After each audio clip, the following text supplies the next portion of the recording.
શ્રી સદગુરુદેવ કી જય.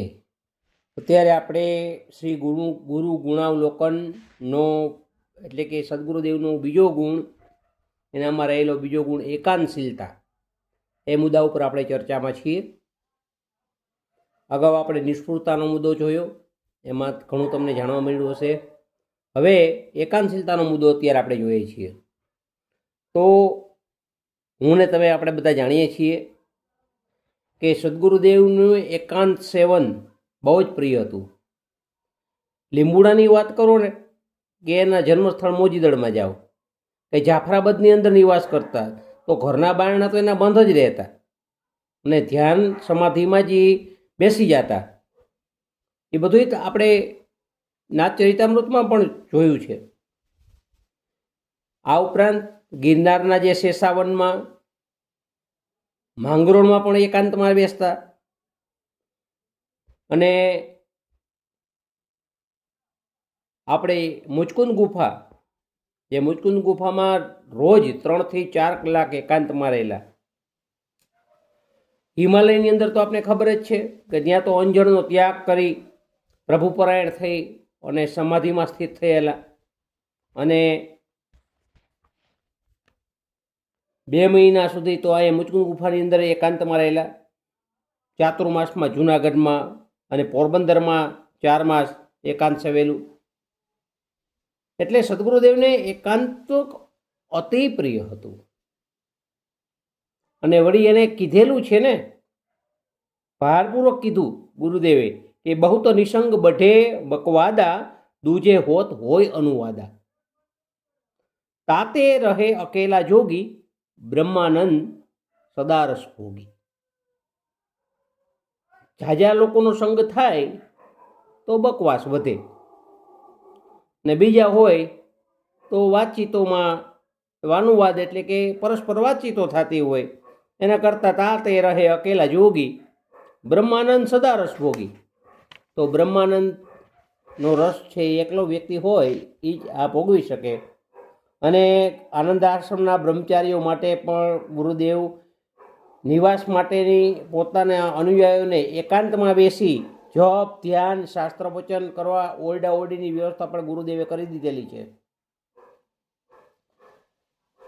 અને શ્રી આચાર્ય ભગવાન, પૂજ્યચરણ શ્રી આચાર્ય ભગવાન એકાંતે સુખામાસ્યતામ, એટલે એ ઉપદેશને કૃપાનાથે પોતાના જીવનમાં આગળ રાખેલો હતો. એકાંતે સુખમસ્યતામ. ને શિષ્યોને બ્રહ્મ જ્ઞાનની પ્રાપ્તિ માટે એણે ઉપદેશ આપ્યો છે.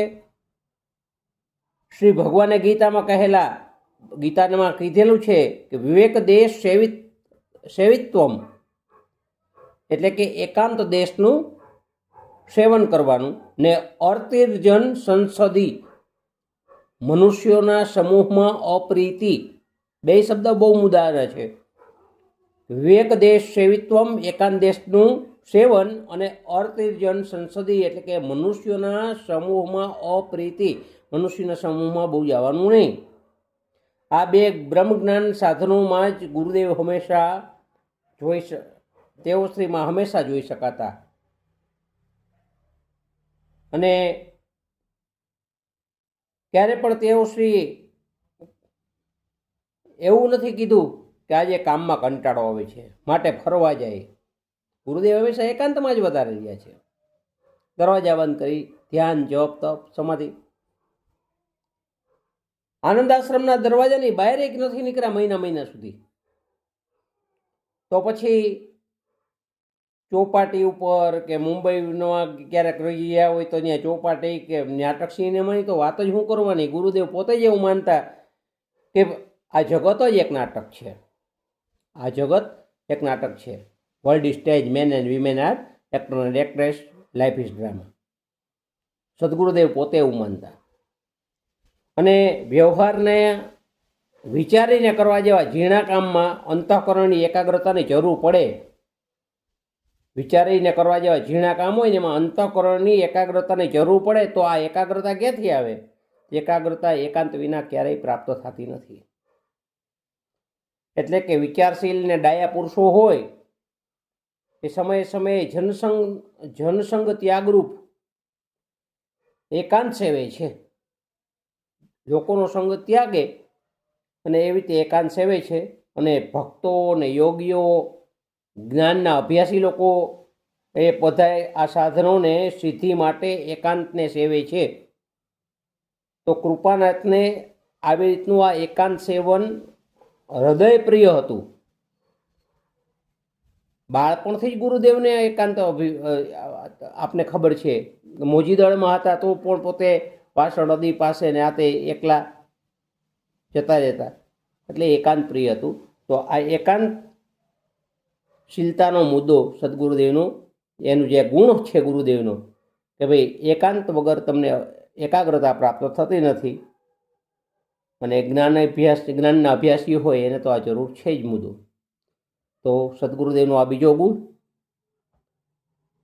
ગુણાવલોકન, ધારા 22, ધારા 26મી, નાથચરિતામૃતની અંદરનું 188મું પેજ. પસંદ આવ્યું હોય માહિતી તો મારી ચેનલ લાઈક કરી દેજો. જય ગુરુદેવ. પ્રેમથી બોલો, જય નાથ, જય ગુરુદેવ.